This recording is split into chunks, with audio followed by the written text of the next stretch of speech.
মির্চির বিশেষ নিবেদন Times of পুরাণ।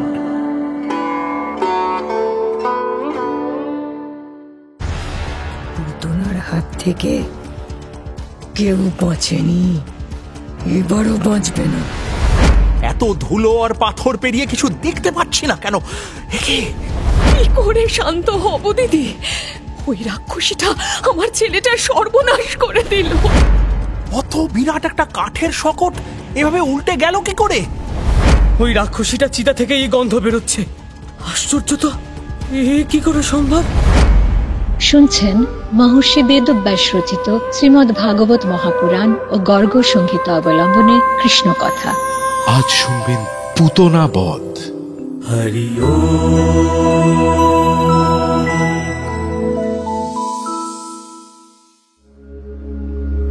আমার মনে একটি প্রশ্ন জেগেছে ঋষিবর। নন্দ এবং বসুদেবের মধ্যে সম্পর্কটা ঠিক কেমন ছিল? দুই ভাইয়ের মতো ঘনিষ্ঠ ছিলেন তারা। একজন আরেকজনের ভালো চাইতেন, কিন্তু এই কথা জিজ্ঞাসা করবার কোনো বিশেষ কারণ আছে কি? আগে হ্যাঁ আচার্যদেব, বসুদেবের কথা শুনে নন্দ তাড়াতাড়ি মথুরা ছেড়ে চলে এলেন। কতটা সম্মান করলে তবে এই আচরণ সম্ভব? ঠিকই বলেছ রাজা, নন্দ বসুদেবকে সত্যিই সম্মান করতেন। বসুদেবের ধীর স্থির স্বভাব এবং বিচক্ষণতার কারণে তার দূরদৃষ্টি প্রখর ছিল। কখন কি ঘটতে পারে তা আগাম আঁচ করতে পারতেন তিনি। এমন মানুষকে না মেনে থাকা যায়? বুঝেছি ঋষিবর, বসুদেব অনেকটা প্রাজ্ঞ ঋষির মতো ছিলেন। ঠিকই বলেছ রাজা, তিনি সত্যি ঋষিতুল্য। রাজ্য বা সিংহাসনের প্রতি কোনো টান তার ছিল না। সিংহাসনে বসতেও চাননি কখনো। তার পিতা সুরসেনের মৃত্যুর পরে মথুরার সিংহাসনে বসলেন উগ্রসেন। সুরসেনের প্রথম সন্তান সমুদ্র বিজয়ের থেকে প্রজারা বসুদেবকেই রাজা হিসেবে দেখতে চেয়েছিল। কিন্তু সিংহাসনের চেয়ে কৃষিকাজকেই যে তিনি বড় ভালোবাসতেন, তাই বসুদেবের আর রাজা হওয়া হল না। রাজার ছেলে হয়ে মাটির সঙ্গে মিশে আছেন বসুদেব। কোনো লোভ নেই তাঁর। এমন মানুষের কাছেই তো ঈশ্বর এসে জন্মাবেন।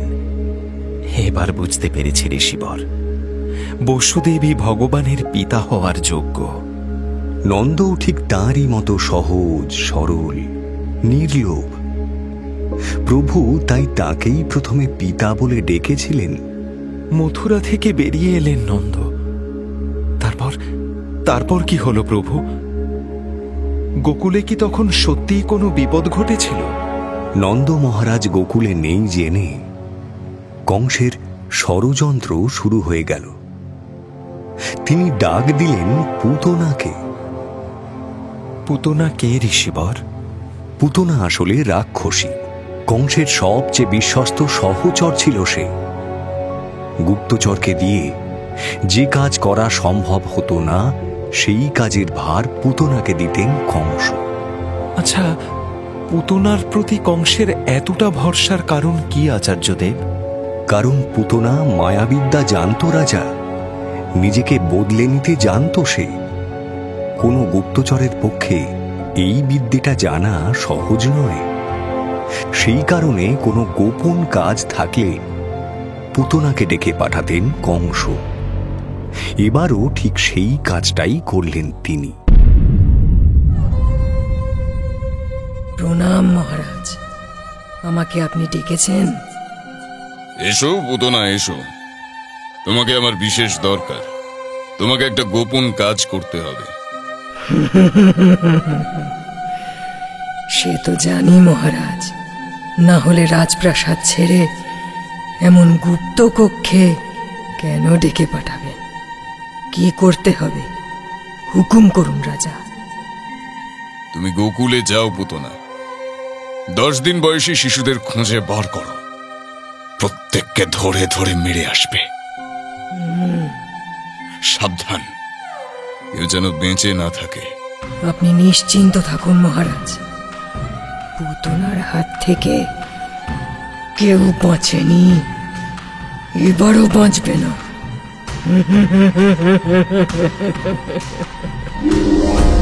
কাজটা কিন্তু খুব গোপন, কাকপক্ষীতেও যেন জানতে না পারে, তাহলে সবাই সাবধান হয়ে যাবে পুতনা। তুমি এমন কৌশল করবে যাতে কেউ তোমাকে সন্দেহ না করতে পারে। যথাজ্ঞা মহারাজ, তাই হবে। আমাকে কেউ সন্দেহ করবে না, ধরতেও পারবে না।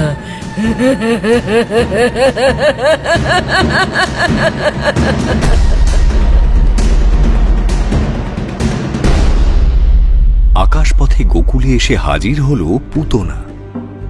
অতি সুন্দরী যুবতীর বেশ ধরে এসেছে সে। বহু মূল্য পোশাক পরেছে, কানে কুণ্ডল দিয়েছে, দুল দিয়ে বেনি বেঁধেছে সে, শরীর দিয়ে চুইয়ে নামছে চন্দনের গন্ধ। সূর্যের আলোতে ঠিকরে পড়ছিল তার রূপ। এক হাতে একটা পদ্ম ধরেছে সে, মুখে অপূর্ব হাসি। ব্রজে সে যখন এসে নামল, সেখানকার মেয়েরা তাকে দেখে অবাক হয়ে গেল। কি অপূর্ব দেখতে দেখো, এমন সুন্দরী মেয়ে এর আগে কখনো দেখিনি। ঠিক বলেছ, আমার মনে হলো বুঝি মা লক্ষ্মী স্বয়ং নেমে এসেছেন। তুমি কে গো? কোথায় থাকো? এই গোকুলে তো তোমাকে আগে কখনো দেখিনি।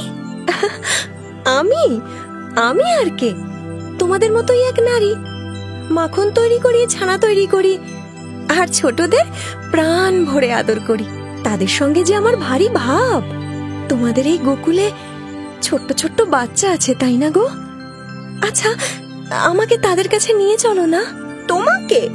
কিন্তু তোমাকে দেখে আমাদের বাচ্চারা যদি কান্নাকাটি করে তখন কি হবে? কাঁদলেই হলো বুঝি? নিয়ে গিয়ে একবার দেখোই না, দেখবে তোমাদের বাচ্চারা তোমাদের আর চিনতেই পারবে না। চতুর্দিকে শুধু আমাকেই খুঁজবে তারা। তাই নাকি গো? তা বেশ বেশ, যাও না। এই গোকুলে কোনো চোর ডাকাতের উৎপাত নেই গো। এখানেই সবাই নির্ভয় থাকে, কারো ঘরের দরজা বন্ধ থাকে না। তুমি যাও না গো, খুঁজে খুঁজে দেখে এসো, তোমার বন্ধুদের সঙ্গে আলাপ করে এসো। ব্রজের নারীরা যে যার কাজে চলে গেলে, মোহিনী পুতনা এবার ঘরে ঘরে উঁকি দিয়ে বেড়াতে লাগল। কোথাও বাচ্চাকে দোলনায় শুইয়ে দুধ দুইতে গেছে তার মা, কোথাও আবার বাচ্চাকে ঘুম পাড়িয়ে দই পাততে বসেছে কোনো ব্রজবালা। ব্রজের মেয়েরা ঠিকই বলেছিল, গোকুলের কোনো ঘরেই দরজা বন্ধ হয় না, সেখানে কারোর কোনো ভয় নেই। পুতনা দেখল এটাই সুযোগ। মায়েদের অলক্ষ্যেই শিশু চুরি করে নিতে বেশি বেগ পেতে হল না তাকে। কিন্তু পুতনা তাদের মারল কি করে আচার্যদেব? তারা চিৎকার করল না? কেউ শুনতে পেল না? না, পুতনা তাদের আঘাত করেনি। শিশুদের মারার জন্য এক অদ্ভুত উপায় বেছে নিয়েছিল সে। নিজের স্তনে মারণ বিষ মাখিয়ে এসেছিল পুতনা। শিশুদের কোলে তুলে কোনো ফাঁকা জায়গায় নিয়ে গিয়ে তাদের বুকের দুধ দিচ্ছিল পুতনা। সেই দুধ খাওয়ার সঙ্গে সঙ্গে বিষে নীল হয়ে মারা গেল তারা। কান্নার কোনো সুযোগই পেল না। এত নিঃশব্দে সেই কাণ্ড ঘটে গেল যে ঘরের কাজে ব্যস্ত থাকা মায়েরা সে খবরই পেল না। গোকুলের গহন বনে অসংখ্য শিশুর দেহ পড়ে রইল শুধু। আচার্যদেব, রাক্ষসী পুতনা কি কৃষ্ণকে খুঁজে পেল? পুতনা আলাদা করে কৃষ্ণের কথা জানত না। 10 দিন বয়সের শিশুদের খুঁজে খুঁজে মারছিল সে। গোকুলে পা দিতেই পুতনা শুনেছিল যে ব্রজের রাজা নন্দের বাড়িতেই রাজকুমারের জন্ম হয়েছে। নন্দের নন্দনের কথা অনেক শুনেছে পুতনা। গোটা ব্রজভূমি তাকে নিয়ে মুগ্ধ। নারী হোক বা পুরুষ, সকলেই তার প্রশংসায় পঞ্চমুখ। সেই শিশুর রূপের কথা, গুণের কথা শুনতে শুনতে অবাক হয়ে রইল পুতনা। গোকুলের সবাই তাকে ভালোবাসে, নিজের সন্তান বলে মনে করে তারা। এমন কোন শিশুর কথা এর আগে শোনেনি পুতনা। নন্দের নন্দনের এমন বর্ণনা শুনে পুতনার মনটা আনন্দে নেচে উঠল। তার মনে হলো অজান্তেই বোধহয় ঠিক জায়গায় এসে পড়েছে সে। রাজা কংস হয়তো এই শিশুকেই খুঁজে বেড়াচ্ছেন। ব্রজের পথ চিনে চিনে নন্দরাজার বাড়ির দিকে চলল পুতনা।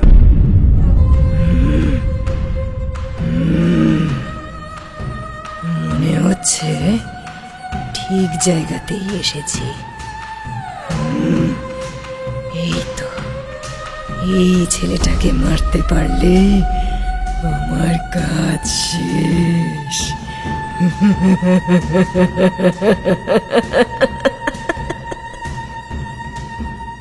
ভাগ্যি সেখানকার মানুষগুলো এমন সহজ সরল, না হলে এত সহজে কারো ঘরে ঢোকা যেত নাকি?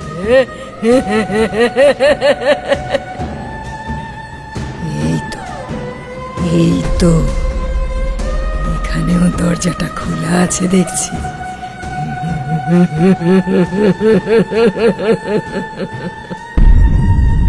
পুতনার রূপ আর পোশাক পরিচ্ছদ দেখে ব্রজের কারুরই তাকে বাধা দেওয়ার কথা মনে হয়নি। সুতরাং নন্দের বাড়িতেও বিনা বাধায় ঢুকে গেল সে।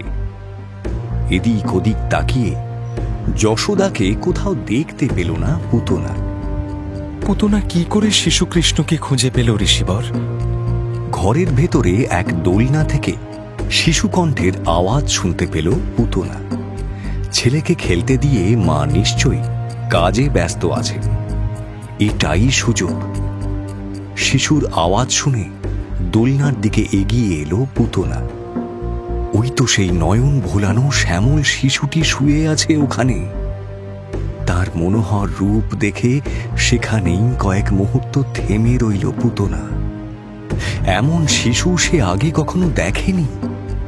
পুতনাকে দেখে দোলনায় শুয়েই শিশু নারায়ণ কিন্তু চোখ বন্ধ করে ফেললেন। কেন?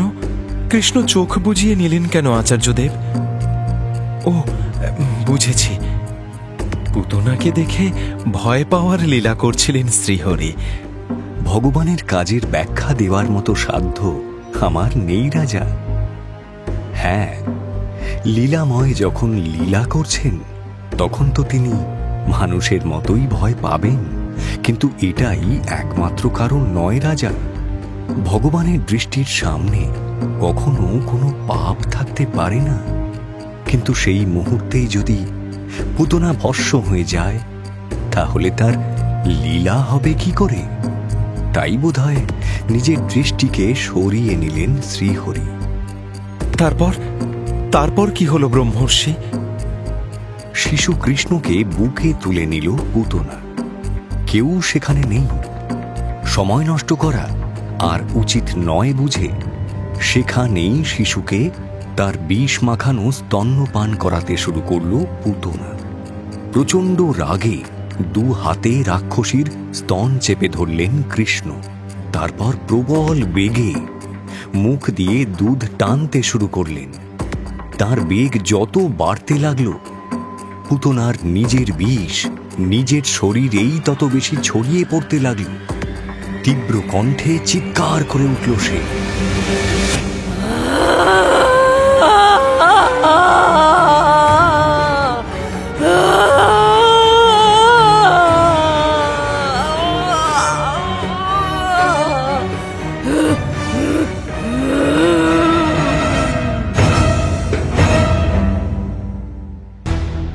কিন্তু নিজের বিষ তার নিজের শরীরে কি করে গেল আচার্যদেব? ভগবানের প্রচন্ড ক্রোধ পুতনার শরীর থেকে প্রাণটা টেনে বের করে আনতে লাগল, আর তিনি স্বয়ং তার দেহরস নিংড়ে নিতে শুরু করলেন। এই দুই টানের মাঝখানে পুতনার নিজের বিষ নিজের শরীরেই ছড়িয়ে পড়তে লাগল। তার মোহিনী রূপ খসে পড়ল। শিশু কৃষ্ণকে প্রাণপণ ধাক্কা দিয়ে সরিয়ে ফেলতে চাইল সে, পারল না। চিৎকার করতে করতে তাকে বুকে নিয়েই ঘরের বাইরে ছুটে গেল পুতনা। যশোদা আর রোহিণী তার চিৎকার শুনে ছুটে এলেন। আশপাশ থেকে ছুটে এলো গোপিনীরাও। পুতনার সেই বীভৎস রূপ দেখে তারা বাকরুদ্ধ হয়ে দাঁড়িয়ে রইল। পুতনার মৃত্যু কিভাবে হলো আচার্যদেব? ওই বীভৎস রূপ নিয়ে প্রায় 6 ক্রোশ জায়গা জুড়ে মাটিতে পড়ল পুতনা। সেই জায়গাটা একেবারে তছনছ হয়ে গেল। সমস্ত গাছ ভেঙে পড়ে গেল। তার বীভৎস চিৎকারে পশু পাখিরা পর্যন্ত মারা গেল। গোকুলের আকাশ কালো হয়ে এলো। এই ভয়ানক কাণ্ডের মধ্যেও ছোট্ট কৃষ্ণ কিন্তু পুতনার বুকেই শুয়ে রইলেন। একবারের জন্য তিনি সরলেন না। গোপিনীরা অবাক হয়ে শুনতে পেল যে সেই বীভৎস রাক্ষসী তীব্র কণ্ঠে চিৎকার করে বলছে, ওরে আমাকে ছেড়ে দে, তুই ছেড়ে দে।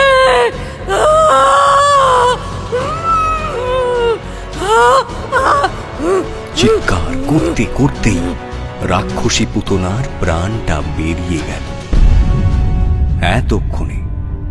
এতক্ষণে রানী যশোদার হুঁশ ফিরে এলো।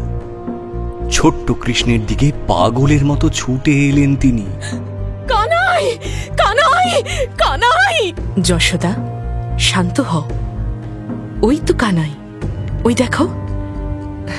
কানাইয়ের কিচ্ছু হয়নি। শান্ত হও যশোদা। কি করে শান্ত হব দিদি? ওই রাক্ষসীটা আমার ছেলেটার সর্বনাশ করে দিল। সর্বনাশ! না যশোদা, কানাইয়ের কিচ্ছু হবে না। ওই দেখো, কানাই এখনো কেমন খেলা করছে। চলো যশোদা, কানাইকে কোলে নিয়ে ঘরে ফিরে যাই। রাক্ষসীটা মরে গেছে, আর কোনো ভয় নেই। পুতনা রাক্ষসীর কথা জানাজানি হওয়ার পরে গোকুলের ঘরে ঘরে এবার হাহাকার পড়ে গেল। বুক ফাটা আর্তনাদ করতে করতে গোকুলের মায়েরা যে যার ঘরে ছুটে গেলেন। আমার ছেলে, আমার ছেলে, আমার ছেলে কোথায় গেল? তোমরা কেউ আমার ছেলেকে দেখেছো? আমার সুবল কোথায়? আমার সুবল! সুবলকে দেখতে পাচ্ছি না কেন? সুবল! ওগো, তোমরা দেখে যাও। ওই বনের মধ্যে আমার ছেলে মরে পড়ে আছে। ওই রাক্ষসী আমার ছেলেকে। ওই তো আমার সুবল! রাক্ষসীর বিষে আমার বাছা চলে গেল গো। ও গো, আমি এবার কি নিয়ে থাকবো গো? গোকুলের ঘরে ঘরে এত কান্না, আগে তো এমন কখনো হয়নি। কার অভিশাপে এ ঘটনা ঘটলো দিদি?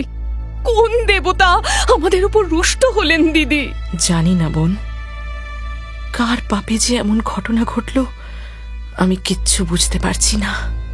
নন্দ মহারাজ ফিরে এসে কোনো একটা ব্যবস্থা নিশ্চয়ই নেবেন। কানাইয়ের জন্য যে বড্ড ভয় করছে দিদি। ওই সাংঘাতিক বিষ তো ওর পেটেও গেছে। কি হবে দিদি? ভয়ে আমার গলা শুকিয়ে আসছে যে। কানাইয়ের কিচ্ছু হয়নি যশোদা, ভালো আছে সে, সুস্থ আছে। ওই দেখো কেমন আপন মনে খেলা করছে কানাই। তুমি দুশ্চিন্তা করো না বোন। এসো, ঘরে এসো, এসো। পুতনার ওই মারণ বিষে ব্রজের কত শিশুর মৃত্যু হলো, অথচ শিশু কৃষ্ণের কিচ্ছু হলো না। আচ্ছা, এই ঘটনা মা যশোদাকে অবাক করেননি? তার ছেলের অলৌকিকত্ব সম্পর্কে কিছুই কি আন্দাজ করতে পারেননি তিনি? না রাজা, তিনি পারেননি। একে তো যোগমায়ার প্রভাব, তার ওপরে মায়ের মন সব সময় তার সন্তানের জন্য উদ্বিগ্ন থাকে। এখানেই তো গোকুলের মায়া, স্নেহ, মমতা আর মাধুর্য সেখানে ভরে আছে। তাই তো হরিকথার মায়া এত বেশি রাজা। বাৎসল্যের পীঠস্থান এই গোকুল। স্বয়ং ভগবানও এখানে স্নেহের পাশে বাঁধা পড়ে থাকেন। কৃষ্ণের অসংখ্য আশ্চর্য ঘটনা দেখেও মায়ের মন কিছুতেই তার ছেলেকে ঈশ্বর বলে মানতে পারে না। ব্রজলীলার কথা সত্যিই মধুর। যত শুনছি মন ততই শান্ত হয়ে আসছে ঋষিবর। মাধুর্য কি এবার বুঝতে পারছি। আচ্ছা, নন্দরাজ ফিরে আসার পরে পুতনার রহস্য উদ্ধার করতে পারলেন তিনি? কংসের ষড়যন্ত্রের কথা কি জানতে পারলেন? বসুদেবের কথা শুনে আগে থেকেই অমঙ্গলের আশঙ্কা করেছিলেন নন্দ মহারাজ। গোকুলের গোপদের সঙ্গে নিয়ে ব্রজে এসেই এই মর্মান্তিক দৃশ্য দেখতে পেলেন তিনি। তার সঙ্গীরা অত্যন্ত অবাক হয়ে বললেন, বসুদেব আমাদের সাবধান করেছিলেন না? হ্যাঁ, তাই তো। বসুদেব দেখছি দিন দিন ঋষি হয়ে উঠছেন। বসুদেব কি করে জানলেন মহারাজ? এই দুর্যোগের কথা তিনি আন্দাজ করলেন কি করে? ঠিকই, বসুদেব ঋষি হয়ে উঠেছেন। তিনি যোগ সিদ্ধ মহাপুরুষ। তার কথা সব সময় সত্যি হয়। কিন্তু এই রাক্ষসী এখানে কি করে এলো মহারাজ? কেন এলো? এর আগে তো গোকুলে এমন উপদ্রব কখনো ঘটেনি। গোকুলে শিশুদের কে মারতে চায় মহারাজ? এতটা নিষ্ঠুর কে হতে পারে? সেটাই তো ভাবছি, এ কি সত্যি কারোর ষড়যন্ত্র? যদি তাই হয় তাহলে তো গোকুলের জন্য আরো অনেক বিপদ অপেক্ষা করছে। এই একটা রাক্ষসেই কিন্তু এই ষড়যন্ত্র শেষ হবে বলে মনে হয় না।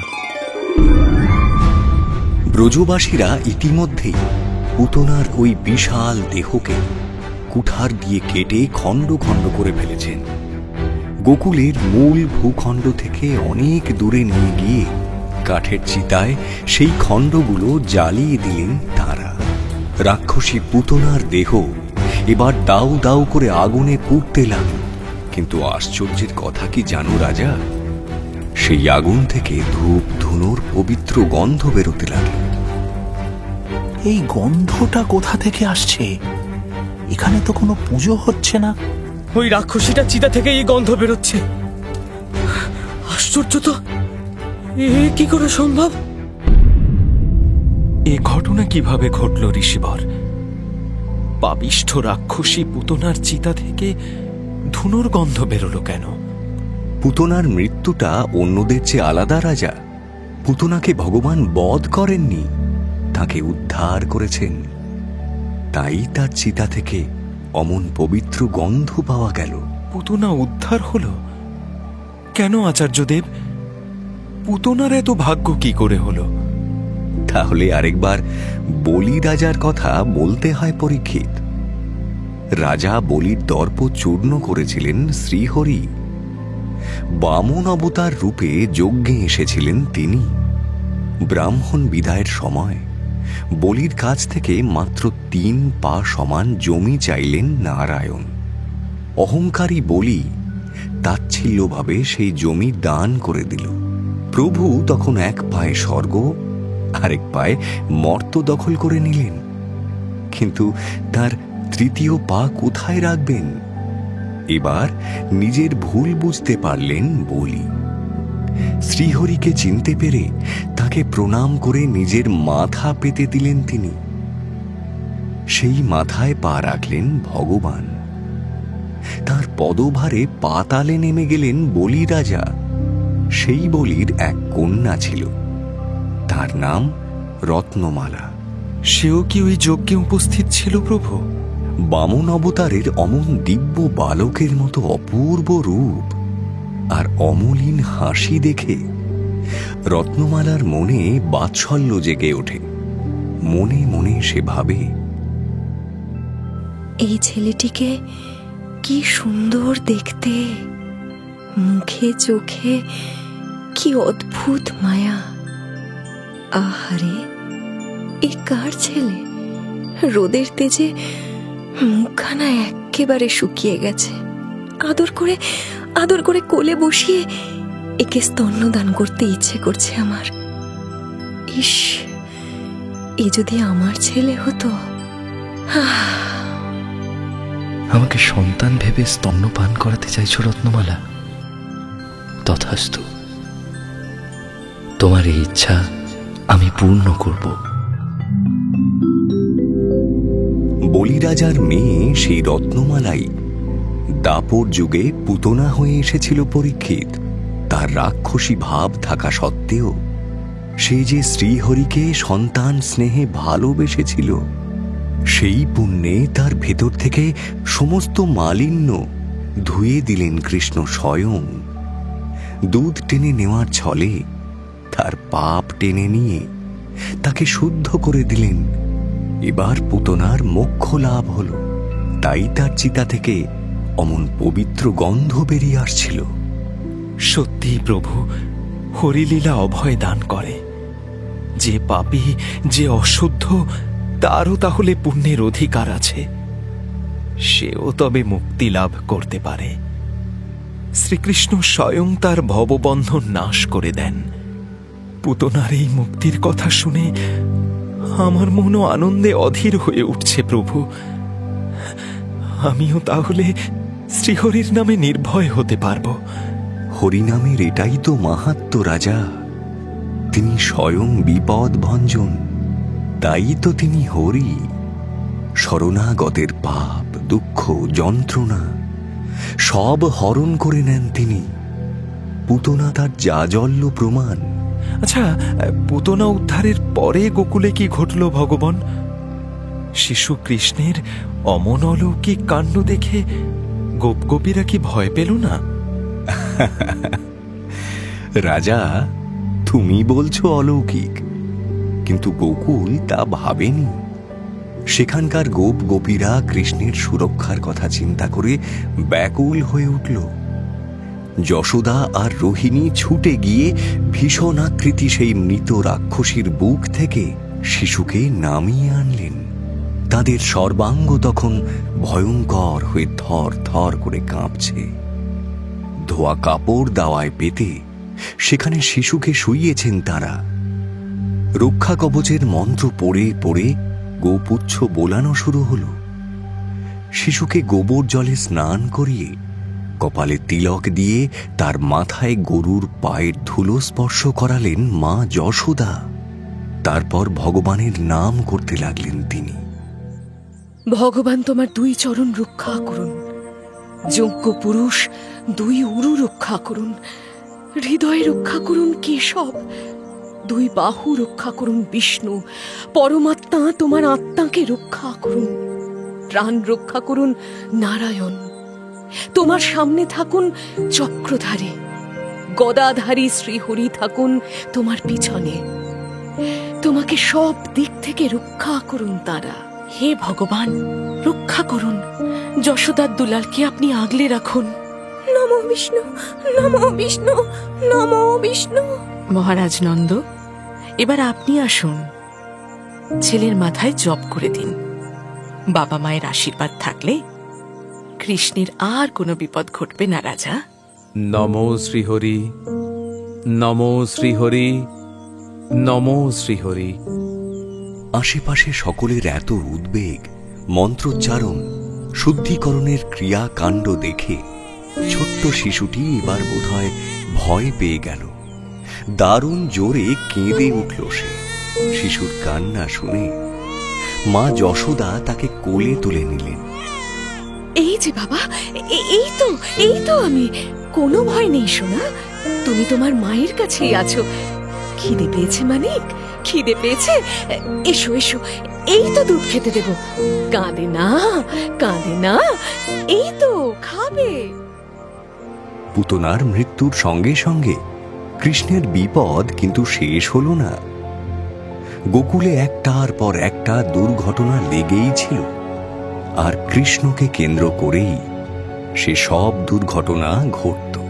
কিন্তু সেগুলো যে কেমন করে মিটে যেত তা কেউ বুঝতেই পারত না। মা যশোদা শুধু ভয়ে আকুল হয়ে উঠতেন। পুজো, যজ্ঞ, দান, ধ্যান এসব করে নিজের ছেলেকে সুস্থ এবং নিরাপদ রাখার চেষ্টা করতেন তিনি। এমনই আরো কয়েকটা ঘটনার কথা বলুন না ব্রহ্মর্ষি। কৃষ্ণলীলার সেই অনন্য মাধুরীর কথা শুনব বলে আমি অত্যন্ত ব্যাকুল হয়ে আছি। শোনো রাজা, তোমায় এবার শকট অসুরের কথা বলি। পুতনার মৃত্যুর খবর পেয়ে রাগে অন্ধ হয়ে উঠলেন কংস।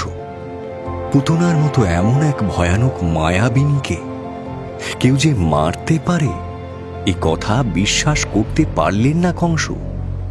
তার মৃত্যুর প্রতিশোধ নিতে উৎকোচ নামের এক দৈত্যকে গোপনে গোকুলে পাঠালেন তিনি। ঋষিবর, উৎকচ কে ছিল?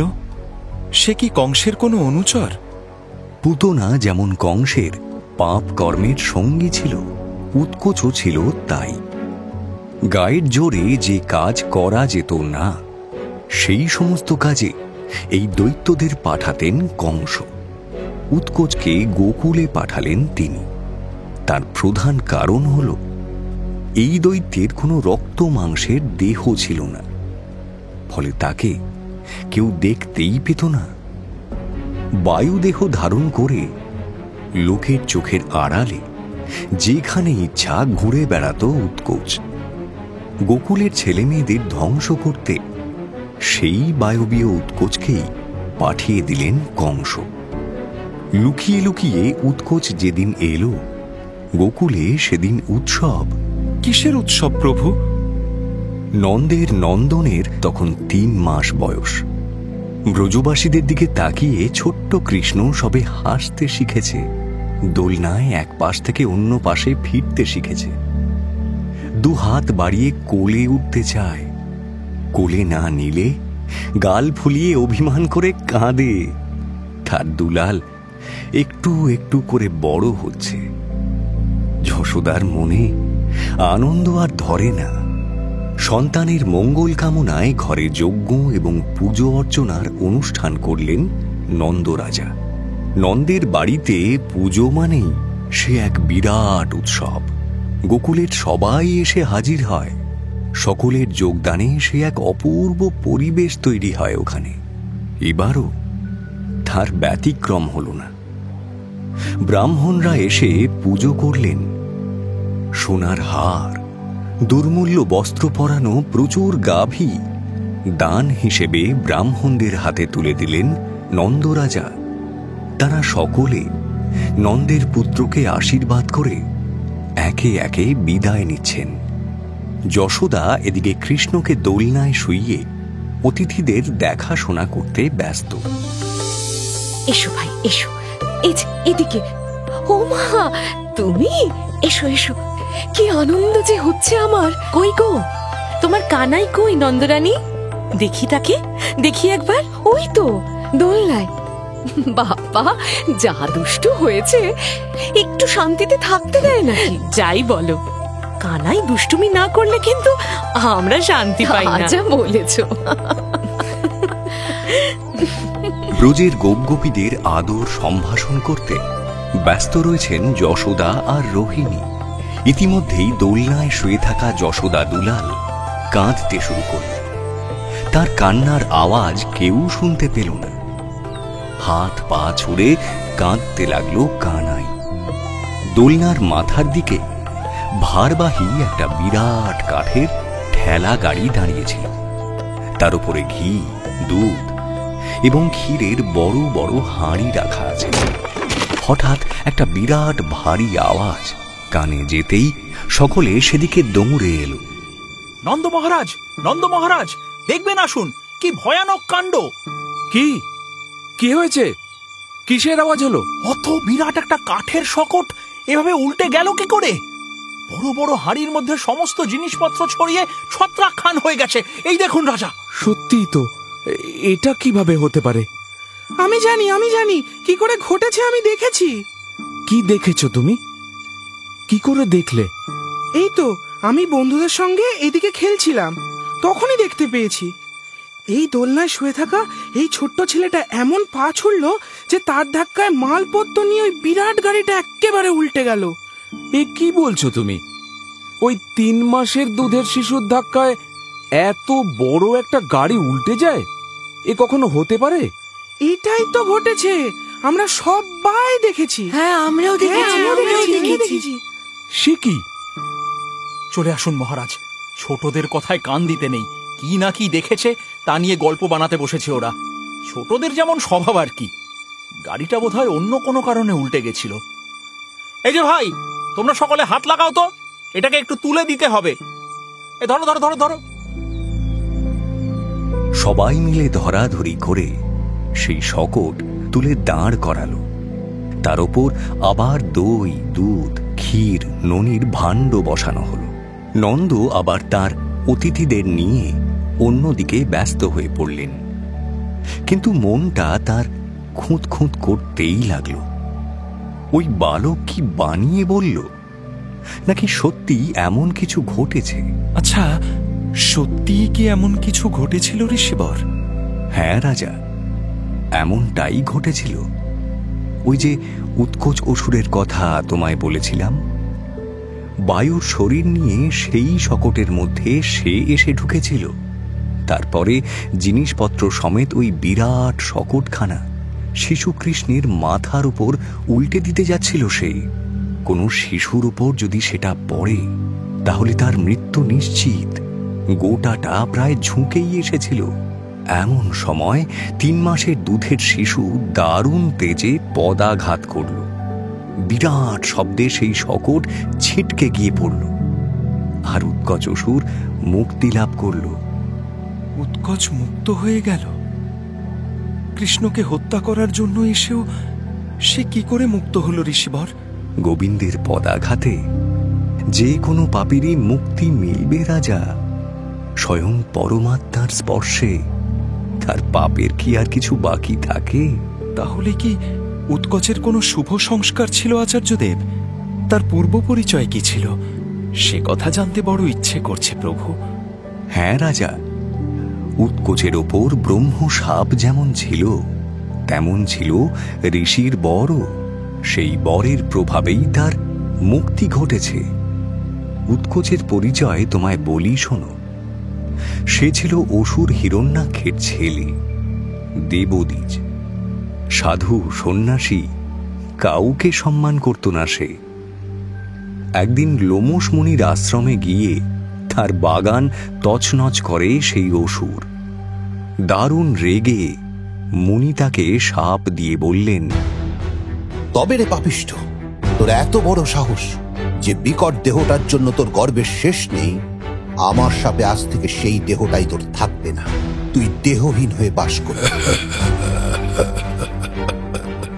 আমাকে ক্ষমা করুন মুনিবর, এমন পাপ আর কখনো করব না।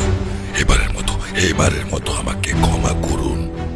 দেহ চলে গেলে আমি কে নিয়ে থাকবো প্রভু? আমাকে দয়া করুন, আপনার অভিশাপ ফিরিয়ে নিন প্রভু, ফিরিয়ে নিন। আমার শাপ ফিরবে না, দেহ তোর যাবেই। তবে অনুতপ্ত হয়েছিস যখন, তখন আমি বর দিচ্ছি উৎকচ, দাপর যুগে তুই বায়ুর দেহ পাবি। শ্রী হরির পদাঘাতে সেই দেহ নাশ হলে তোর মোক্ষ লাভ হবে অসুর। লোমশ মুনির অভিশাপে উৎকচ অসুরের দেহ নাশ হলেও স্বয়ং গোবিন্দের পাদপদ্মের আঘাতে তার প্রাণ গেল, মোক্ষ পথ খুলে গেল তার। আসলে কি জানো রাজা, সাধুর রাগটাই হলো তার কৃপা। প্রকৃত সাধু কখনোই কারুর অমঙ্গল করতে পারেন না। তাই উৎকচের পরম প্রাপ্তিটাও সেই লোমশ মুনির কৃপাতেই ঘটল। সত্যি আচার্যদেব, আপনার কৃপাতেই আমি সাধু সঙ্গের মাহাত্ম্যের কথা বেশ বুঝতে পারছি। আমার কামনা বাসনার একে একে বিনাশ ঘটছে প্রভু। আমি শান্তি খুঁজে পাচ্ছি। প্রকৃত সাধু ছাড়া আর কেই বা এমন করে হরিকথার মাধুরী বর্ণনা করবেন? সেই শক্তি আর কার আছে প্রভু? সব শক্তি আসলে সেই এক শক্তিমানের মহাশক্তির কণা। জগতে তিনিই সমস্ত শক্তির একমাত্র আধার। শোনো পরীক্ষিত, তোমাকে গোকুলের সেই পরম শক্তির কথা বলি, যে শক্তির ভয়ে ভীত হয়ে মা যশোদাও তার আদরের দুলালকে কোল থেকে মাটিতে নামিয়ে তবে শান্তি পেয়েছিলেন। কেন ঋষিবর? মা যশোদা কেন তাকে নিজের কাছ থেকে সরিয়ে দিলেন? সে কাহিনী এবার বলুন প্রভু, এ কথা তো আমি শুনিনি। সে এক আশ্চর্য কাহিনী রাজা। বেশ, তোমাকে বলি শোনো। যশোদার কোলে তার আদরের দুলাল একটু একটু করে বড় হয়ে উঠছে। যশোদা হাজার কাজ করেন, কিন্তু তার কানাইকে কিছুতেই কোল ছাড়া করেন না। সেদিনও ছেলেকে কোলে নিয়েই সংসারের কাজ করছেন রানী। মায়ের কোলে শুয়ে নিজের মনে খেলা করছে দুধের শিশু। কাজ করতে করতে হঠাৎ থেমে গেলেন যশোদা। তার মনটা যেন কু ডেকে উঠল। একি, এমন অবাক কাণ্ড তো আগে কখনো ঘটেনি। কানাইকে আমি কোলে রাখতে পারছি না কেন? কানাই, কি হলো বাবা? এত ভারী হয়ে উঠছে কেন কানাই? এইটুকু তো ছেলে, তার এত ওজন। আমার কোলের ওপর যেন একটা পাথর চেপে বসেছে। ছেলেটাকে কিছুতেই বলতে পারছি না কেন। কি হলো আবার? কানাইয়ের কোনো বিপদ হবে না তো? হে ভগবান, আমার ছেলেটাকে সুস্থ রেখো, ওকে নিরাপদে রেখো ভগবান, ওকে নিরাপদে রেখো, ওর যেন কোনো ক্ষতি না হয়। নিজের মনেই কেমন যেন কেঁপে উঠলেন মা যশোদা। কোনো দিন যা ঘটেনি, আজ এসব কি ঘটছে? কানাইয়ের ওজন ক্রমেই ভারী থেকে আরো ভারী হয়ে উঠছে। তাকে কোলে রাখা অসম্ভব হয়ে উঠল, ঠিক যেন হিমালয় পাহাড়। এমন ছেলেকে কোলে নিয়ে কাজ করা কঠিন। তাকে কোল থেকে মাটিতে নামিয়ে রাখলেন রানী। কানাই কিন্তু মাটিতে শুয়েই দিব্যি খেলা করতে লাগল।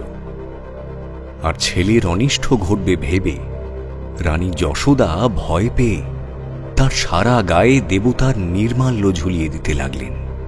মা যশোদার অনেক কাজ, তার তো আর বসে থাকা চলে না। ছেলেকে নিয়ে ভয় ভয় করলেও সংসারের কাজে ফিরে গেলেন রানী। মাটিতে শুয়ে আপন মনে খেলা করতে লাগলো কানাই। আচমকা এক প্রবল ঘূর্ণি এলো গোকুলে। কোথাও কিচ্ছু ছিল না। হঠাৎ সাংঘাতিক ঘূর্ণি হাওয়া বইতে শুরু করল। সেই হাওয়ার দাপটে ইট পাথর সব উড়ে এসে পড়তে লাগলো। উপড়ে এলো গাছ। যেখানে যা ছিল সব উড়ে যেতে লাগলো। কয়েক মুহূর্তের মধ্যে গোকুল জুড়ে অন্ধকার নেমে এলো। নতুন বিপদ দেখা দিল গোকুলে। এই বিপদটাও মথুরা থেকেই এসেছে। আসলে কংস কিছুতেই শান্ত হতে পারছেন না। তার পুতনা মারা গেল, উৎকোচ মারা গেল। এই দুই মায়াবী রাক্ষসী যে এভাবে মারা যেতে পারে, এ তো কংসের ধারণার বাইরে। এমন ঘটনার কথা তিনি কখনো শোনেননি। তাই এবার তার মন প্রাণ সব কেড়ে নিল গোকুল। এখানে যে কোনো একটা রহস্য আছে, সে ব্যাপারে কংসের কোনো সন্দেহ রইল না। কিন্তু রহস্যটা কি, সেটাই উদ্ধার করতে পারছেন না তিনি। ফলে শান্তিও পাচ্ছেন না। এবার আবার এক নতুন ষড়যন্ত্র করলেন কংস। এবার যাকে পাঠালেন কংস, তার নাম তৃণাবর্ত। সে ছিল কংসের দাস, তার সমস্ত দুষ্কর্মের সঙ্গী। তৃণাবর্তের শক্তির সামনে মথুরার কেউই দাঁড়াতে পারত না। তাই পুতনার পরেই তাঁর উপরে ভরসা করতেন কংস। মথুরার রাজার নির্দেশে মায়াবী তৃণাবর্ত গোকুলে এল। তবে দেহ ধারণ করে আসেনি সে, প্রচণ্ড ঘূর্ণির রূপ ধরে গোকুলের আকাশে উদয় হল তৃণাবর্ত। মেঘে আর প্রচণ্ড ধুলোয় অন্ধকার নেমে এলো গোকুলে। সেই সঙ্গে অবিরাম ইট পাথরের বৃষ্টি হচ্ছে সেখানে। গোকুলবাসীরা এবার আতঙ্কে দিশেহারা। গোকুলে কিসের সংকেত? দিনের বেলায় এমন রাত্রির নেমে এলো কেন? এত ধুলো আর পাথর পেরিয়ে কিছু দেখতে পাচ্ছি না কেন? কোথায় আছো? আমাকে বাঁচাও, মরে গেলাম, আমার ঘর বাড়ি সব ভেঙে গেল। গোকুলে কি বিপদের দিন ঘনিয়ে এলো। মহারাজ নন্দ, আমাদের বাঁচান মহারাজ নন্দ। ওগো ওগো, কে কোথায় আছো গো? আমাদের বাঁচাও, আমাদের গরু বাছুরগুলো সব যে উড়ে যাচ্ছে, আমাদের ঘর বাড়ি ভেঙে গেল। ওগো, এটা ঝড় না রাক্ষস? এমন ঝড় তো কখনো দেখিনি। হা ভগবান, এ কি হলো? গোকুলকে তুমি রক্ষা করো প্রভু। গোটা গোকুল জুড়ে সে এক ভয়ঙ্কর চিৎকার আর আর্তনাদ শুরু হল। যে যেদিকে পারল ছুটে পালাতে গেল, কিন্তু পারল না। চোখে অন্ধকার নেমে আছাড় খেয়ে পড়তে লাগলো তারা। নন্দের ঘরেও শুরু হয়ে গেছে আর্তনাদ। প্রাণ ভয়ে ভীত যশোদা এবার বাইরে ছুটে এলেন। কানাইকে এখানেই শুইয়ে গিয়েছিলেন তিনি। এ কি, উঠোন তো ফাঁকা, কেউ কোথাও নেই। উঠোন থেকে একটা প্রবল ঘূর্ণি যশোদার চোখের সামনে দিয়ে ওপরের দিকে উঠে চলে গেল। সেদিকে তাকিয়ে মাথায় হাত চাপড়ে হাহাকার করে উঠলেন যশোদা। কানাই, কানাই, কানাই, কোথায় গেলে বাবা? ফিরে আয় কানাই, ফিরে আয় কানাই, ফিরে আয়। আমার কানাই কোথায় গেল? আমার কানাই, কেউ তাকে দেখেছো? তোমরা কেউ দেখোনি? তোমরা কেউ দেখোনি? ঈশ্বর, কানাই! প্রবল ঘূর্ণির মধ্যে ছোট্ট কৃষ্ণকে কোলে নিয়ে আকাশে উঠে গেল দুর্দান্ত অসুর। তারপর সেই ছোট্ট শিশুর সঙ্গে ভয়ানক অসুরটাও আছড়ে পড়ল মাটিতে। ডুকরে কেঁদে উঠলেন যশোদা। কি হবে এবার? সেই ঘটনা নিয়েই ফিরে আসছি আগামী পর্বে। শুনলেন মহর্ষি বেদব্যাস রচিত শ্রীমদ্ ভাগবত মহাপুরাণ ও গর্গ সংহিতা অবলম্বনে কৃষ্ণ কথা। মুখ্য ভূমিকায় সুখদেব শুভজিৎ চ্যাটার্জি, পরীক্ষিত স্পন্দন দাস, নারায়ণ গৌরব তপাদার, নন্দ ইন্দ্রজিৎ বক্সি, যশোদা জৈত্রী ব্যানার্জি, পুতনা রত্নমালা, সঙ্গীতা গাঙ্গুলি, কংস ব্রতদীপ মুখার্জি, রোহিণী ও ব্রজবাসী নারী তৃণাঞ্জনা দে, গোপ ইন্দ্রনীল ভাদুরী, অভিক ঘোষাল, বালক সোহম ভৌমিক, উৎকোচ জয় মহাপাত্র, লোমস মুনি, প্রদীপ্ত চৌধুরী। নাট্যরূপ মহুয়া ব্যানার্জি, শব্দগ্রহণ ও আবহ সত্যজিৎ সেন, শব্দ পরিকল্পনা ও মিশ্রণ সব্যসাচী মুখার্জি, পরিচালনায় শাওলি মজুমদার, সৃজনশীল পরিচালনা ইন্দ্রাণী চক্রবর্তী, প্রযোজনা প্যাস্টেল এন্টারটেইনমেন্ট।